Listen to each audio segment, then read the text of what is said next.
Hey, good morning 10-minute timeouters. I'm Dr. Matt, and as you'll see today, I am solo. There's no Dr. Amy here with me today. She's on a field trip with our oldest son, Mateo, so she's going to be all gone today. So I'm going to be bringing you some health information to be able to help empower you, get you through your day, and help you be the best that you can possibly be.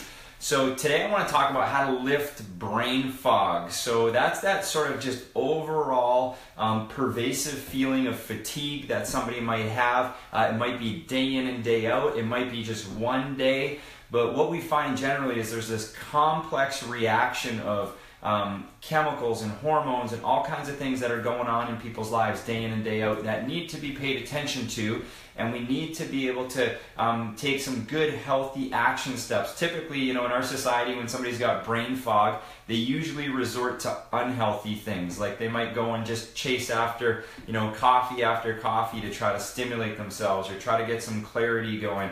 There's commercials all the time for all these energy drinks and these different things that people are getting bombarded with. But there are really some healthy, time-tested laws that help the body respond, become healthier, and that brain fog lifts. Inflammation as a whole in the body is one of the things that's a great hormone disruptor. And that is a major cause of this pervasive fatigue and this pervasive brain fog that's going on. So we've got 3 strategies for you today. We're going to keep it really quick. But the number one strategy to get the brain fog lifting is to start to stimulate and nourish the brain. And Dr. Roger Sperry taught us a long time ago that nourishment to the brain happens when the spine moves. So if the spine doesn't move, which happens in most people's lives as they sit stationary throughout the day, that brain fog actually can't lift because of the fact that you're not circulating and nourishing fluid in and around the brain. So spinal movement is an absolute key to being able to lift brain fog and have your brain performing at its best overall. So what we use and what we recommend in a sitting-based society are these what are called vestibular discs. So these little sort of 13-inch discs that people can put on their chairs at work and literally create some movement through their spine day in and day out as they're sitting are a great tool to be able to get the spine moving so that it circulates and pumps fluid up and around the brain. It helps to nourish the brain. 80% of your brain's stimulation and nourishment comes when you move your spine. Well, the average person right now sits almost 13 hours a day. So with all that sitting, it's no wonder that brain fog is just pervasive all over the place. So this vestibular disc will create a ton of movement in your day rather than just sitting static and never getting moving.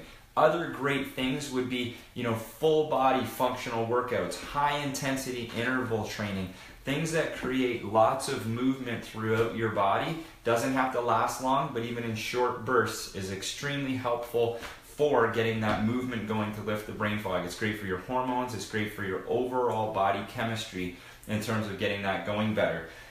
3 supplements that I could recommend for you right away in terms of lifting brain fog would all be to help support things like healthy stress levels, getting your body to adapt better to the stresses in your environment, support your adrenal glands, which is a major driver in the stress response within your body. So 3 things that I love in terms of lifting that mental fog and supporting good healthy body chemistry and adapting to stress. Number 1 is this adrenal tonic that is put out by St. Francis Herb Farm, which is actually called Stressed with a T on the end. And this is literally a tincture that contains holy basil tea and it contains rhodiola. And these 2 things support your adrenal glands so that you can get proper energy production going and proper management of your stress levels. Another thing that my wife and I love to do at night that really helps with mental clarity is literally brew and drink holy basil tea. So this is a tea that has been famous in India for thousands of years, and North Americans are really catching on to that right now. This is a fantastic adaptogenic herb which allows your body to be able to handle and address the stresses in life better. And then the final thing, which is another adaptogenic herb, is literally called ashwagandha. Ashwagandha is something that helps to upregulate and downregulate your body as needed, and that's what an adaptogen does. Certain things drive your body, certain things slow your body. Adaptogens know how to help your body adapt and regulate to all the stresses day in and day out. There's no question as a doctor that I would tell you that the major culprit of all disease is definitely stress. All kinds of different stress coming in all kinds of different directions, some of it emotional, some of it chemical, some of it mechanical. There's all kinds of different stresses, but it is the fundamental underlying greatest cause of disease. So helping your body to adapt to that better is key. So the spinal movements, the first strategy for brain fog. Second strategy are those adaptogenic supplements. And then the third strategy, which we should all be employing on a regular basis, if you're waking up in the morning and you feel foggy or you don't have enough energy to get through your day, you need to be thinking about your nutrition. You need to be thinking about your diet. You need to be thinking about what you put into your body to help fuel your body.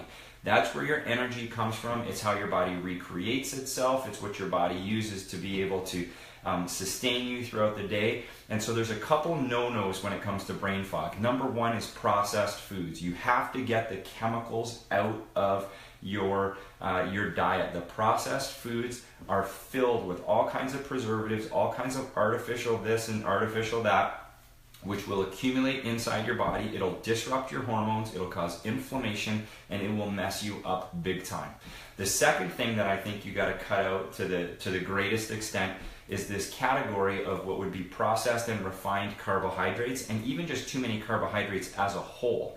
So looking to scale back on things like, you know, these pastas, right? Like even if it is a rice pasta, it's still super high in sugar or in carbohydrates, which is going to drive your sugar levels up inside your body.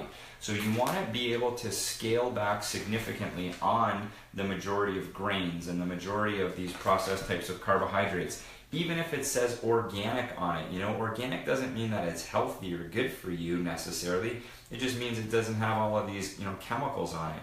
This is an organic sugar. But even putting this inside of, you know, of a beverage like a cup of tea or something like that is going to mess with your body. It's going to mess with your sugar levels, which is going to mess with your inflammation levels, which is going to then mess with your brain and your overall function. So the one greatest nutrition strategy there is pull those carbs out and increase your good quality fats. That shift makes a tremendous difference in the ability of your nerve system to function day in and day out. So that's the refined, struggling type of carbohydrates pulled out and good healthy fats go in. What are those good healthy fats? Well, we love avocados, we love nuts, we love good grass-fed butter at our house, olive oil, different things that you can implement into your day-to-day routine to up those fats. Those fats support inflammation healing. Those fats support hormone regulation in the body. They support cell wall repair inside of the body. And the brain really, really likes to burn ketones, right? And those ketones come from the metabolization of fats. So get your fats up and your carbs out, and that'll help a ton with that brain fog. So again, just a quick recap, the three strategies are get moving, and your spine in particular. For stimulation of the brain, you got to move the spine. Number two, put in those adaptogenic supplements, the ashwagandha, the rhodiola, the holy basil cup of tea, whatever it is. And then number three is make that diet transition. Out with the carbs, in with the good fat. I promise you, with a few days of just implementing those strategies, you're going to see your energy levels up, you're going to see your mental clarity up, you're going to see the brain fog down, and you're going to be able to go out and be the best you that you can possibly be. Remember, that's the whole key to this thing, is you becoming the best you that you can possibly be, and taking that and going out there and doing in the world the things that God created you to do. We don't want to be healthy just for the sake of being healthy and saying we're healthy. We want to be healthy so we can do what God made us to do. I love you guys. Bless you. I hope it was all right without Amy here, and we'll see you soon.